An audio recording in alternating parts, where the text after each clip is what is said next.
میدونستین که موجودی نیمه انسان و نیمه جانور با چشم‌های کشیده و پاهای کج و موج توی دل کوهستان‌های مه گرفته زندگی میکنه؟ موجودی که از دل اسطوره‌ها و روایت‌های پیشینیان ما زاده شده و گاهی در کتب و سفرنامه‌های دوران صفوی و قاجاری هم رد و پاش دیده میشه. ما امروز میخوایم با اتکا به اسناد مکتوب و روایت‌های دست اول سفری داشته باشیم به دنیای تاریک این موجود و حقیقت پشت این رمز و راز 1000 ساله رو کشف کنیم. سلام، من نغمه. منم آذینم و اینجا کانال نونله، جایی که ما هر قسمت براتون کلی افسانه‌های مرموز و جالب رو کشف میکنیم.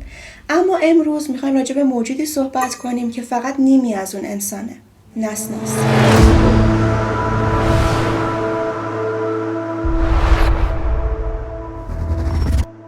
کلمه نسناس یا نسناس الجن توی زبان عربی و فارسی به موجودی اشاره داره که بین جنها طبقه خاصی داره. در لغتنامه یا متون کلاسیک عربی نسناس به عنوان یه موجود عجیب غریب که نصفش انسانه و نصفش حیوانه یاد شده و در متون فارسی قدیمی هم به عنوان یک موجود خرافی یا حتی موجودی که مثل یک روح هستش ازش یاد شده.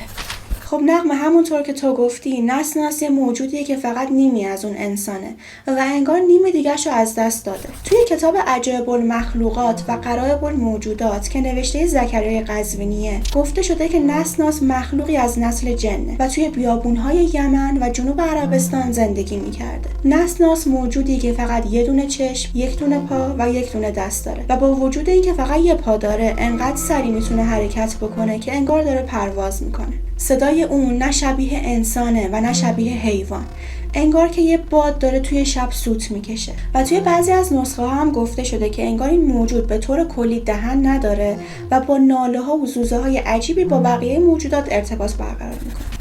توی بعضی از مناطق ایران به ویژه کردستان و لرستان گفته میشه که یه موجودی هست بزرگ و پوشیده از موهای زبر و بلند که بیشتر شبیه به انسانه اما خلق و خوی وحشیانه‌ای داره. مردم محلی معتقدن که نسناس بیشتر توی کوه‌ها و مناطق صعب‌العبور زندگی میکنه و عموماً هم توی شب‌ها فعاله. این موجود معمولاً توی روایت‌ها با یه ترس و احترام خاصی ازش گفته میشه و اینکه میگن که این موجود امکان داره بعضی وقتا به انسان‌ها حمله کنه یا اونا رو بدزده و بهشون آسیب بزنه، اما عموماً کلا با انسان‌ها کاری نداره و ازشون دوری میکنه. توی قصه هایی که بین مردم صحرانشین عرب و حتی مردم جنوب ایران شنیده میشه میگن که نسناس معمولاً توی بیابون‌های مه گرفته خودشو به مردم نشون میده و کسایی که تنهایی توی این بیابون‌ها سفر میکنن ممکنه که صدای سوت مانندی بشنون یا حتی درخشش چشم نسناس رو توی تاریکی ببینن که بعد از این اتفاقات نسناس اونا رو تعقیب میکنه و میگن که اگه کسی نسناس رو ببینه و با اون روبرو بشه